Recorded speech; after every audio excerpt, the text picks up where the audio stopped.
Lalu si Maiden yang katanya pernah hidup susah, terus juga hampir menjual keperawanannya, itu bukan lelucon, itu bukan lucu-lucuan, sehingga kalian bisa tertawa terbahak-bahak seperti itu. Dari influencer TikTok juga kayaknya ada yang belum bahas ini. Sebenarnya Om Ded dan Maiden saya yakin sudah ada klausul. Klausulnya adalah saat memulai podcast dipastikan ada kayak persetujuan harus bagaimana, kalau batal tayang harus bagaimana.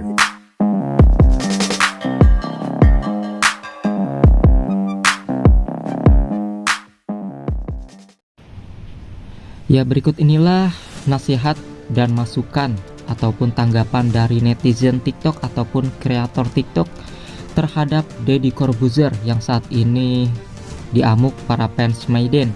Sebelumnya Deddy Corbuzier ini mengundang seseorang yang dianggap ataupun diduga tidak bisa menjaga omongannya. So, buat kalian yang belum paham, kita bacakan dulu sedikit beritanya ya.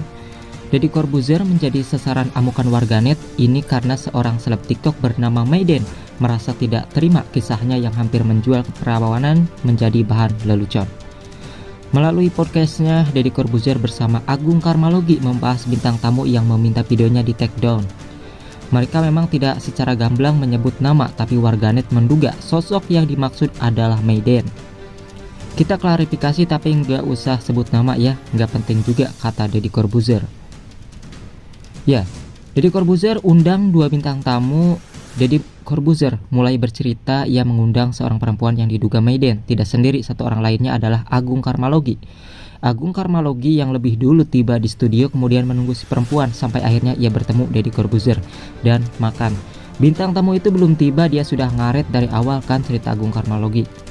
Tiba di studio, Maiden bertemu dengan Agung Karmalogi tapi sikapnya terkesan angkuh pada Agung. Gue berusaha mencairkan suasana, sapa kamu ini ya, kata Agung Karmalogi. Oh makasih kakak, siapa ya, ujar Maiden meneruskan ucapan Maiden. Padahal sebelumnya manajer Maiden telah diberitahu tim Deddy Corbuzier mengenai siapa saja bintang tamu yang hadir. Setelah podcast selesai, Maiden mengajukan 3 poin protes. Pertama, soal bintang tamu selain dirinya. Aku nggak tahu tuh kalau berdua sama siapa itu, kata Deddy membacakan pesan singkat dari Maiden. Poin yang kedua, pertanyaan Deddy Corbuzier dianggap memojokkan dirinya, mengapa hal sensitif malah dijadikan bahan tertawaan. Agung Karmalogi lantas menimpali perasaan Om, dia waktu itu menertawakan dirinya sendiri. Dan poin yang terakhir adalah karena Maiden merasa obrolan mereka lebih condong kepada Agung Karmalogi, ini kayaknya podcast Agung, dia nggak ditanya-tanya, kata Deddy Corbuzier. Deddy Corbuzier tak menayangkan. Setelah mendapat penjelasan tersebut, Deddy Corbuzier dengan tegas meminta Maiden tidak meneruskan masalahnya. Sudah nggak tayang nggak apa, nggak usah lu panjangin dengan cari alasan, kata Deddy Corbuzier. Deddy Corbuzier kemudian menyinggung soal ada 2 bintang tamu. Manajer lu udah bilang kalau lu berdua gini-gini, katanya. Maiden awalnya membantah tak mengetahui, baru setelah disodorkan bukti ia mengakuinya.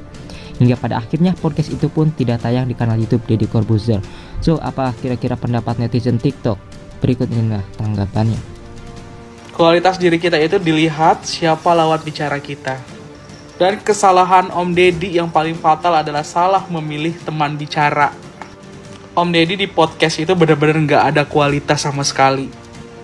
Masa lalu si Maiden yang katanya pernah hidup susah, terus juga hampir menjual keperawanannya, itu bukan lelucon, itu bukan lucu-lucuan, sehingga kalian bisa tertawa terbahak-bahak seperti itu. Banyak kok orang yang hidupnya susah pada zaman sekarang ini berpikir untuk jual diri untuk sesuap nasi. Tapi itu bukan lelucon, itu adalah kehidupan nyata seseorang. Tertawa terbahak-bahak Om Deddy sama si Bebek, itu mungkin bikin Bebek bahagia karena Om Deddy terlihat banget kok di situ di pihak si Bebek.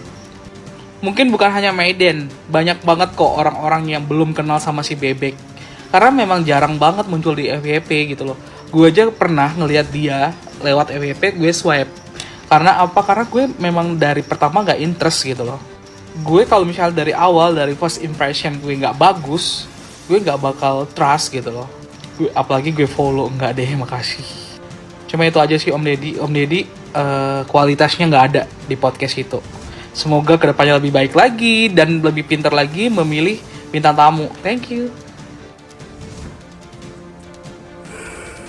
Banyak video yang bertebaran soal Maiden dan Om Ded tentu. Ya saya nggak usah filter siapa ya, karena kita sudah pada tahu, dan banyak dari influencer TikTok juga kayaknya ada yang belum bahas ini.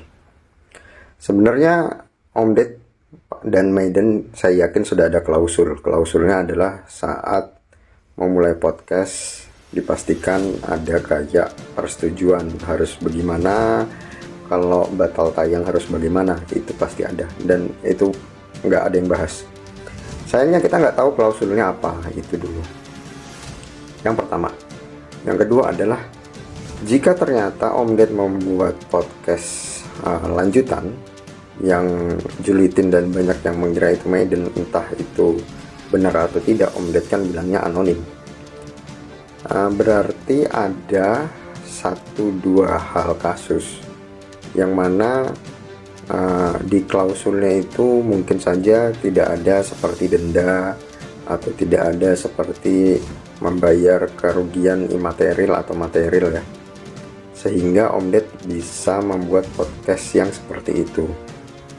Jadi sebenarnya itu aja yang ingin diketahui oleh masyarakat itu. Kalau memang batal upload dan Om Ded kecewa misalnya, apakah memang harus sampai dibuatkan podcast baru untuk ngomongin orang tersebut gitu loh. Penyelesaiannya jadi tidak menyenangkan bagi yang nonton juga. Dan saya terlepas dari apakah Om Ded ngejar AdSense atau tidak ya, cuma klausulnya itu loh, kalau batal upload apa yang terjadi pada pihak yang diundang oleh Om Ded.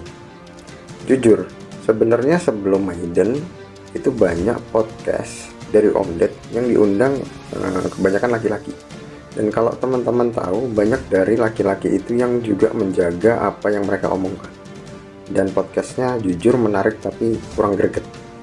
Kalau teman-teman sadar, saya yakin banyaklah, ada yang dari gamer, ada yang macam-macam.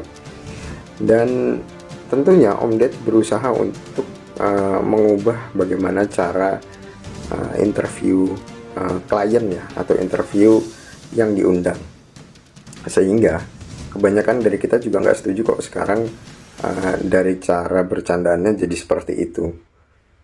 Itu karena ya banyaknya yang lebih rasional dan mawas diri, terutama kalau yang diundang itu adalah orang-orang yang menjaga omongannya banget. Jadi seakan-akan ya podcastnya datar gitu. Tapi apapun itu, kamu di pihak yang mana?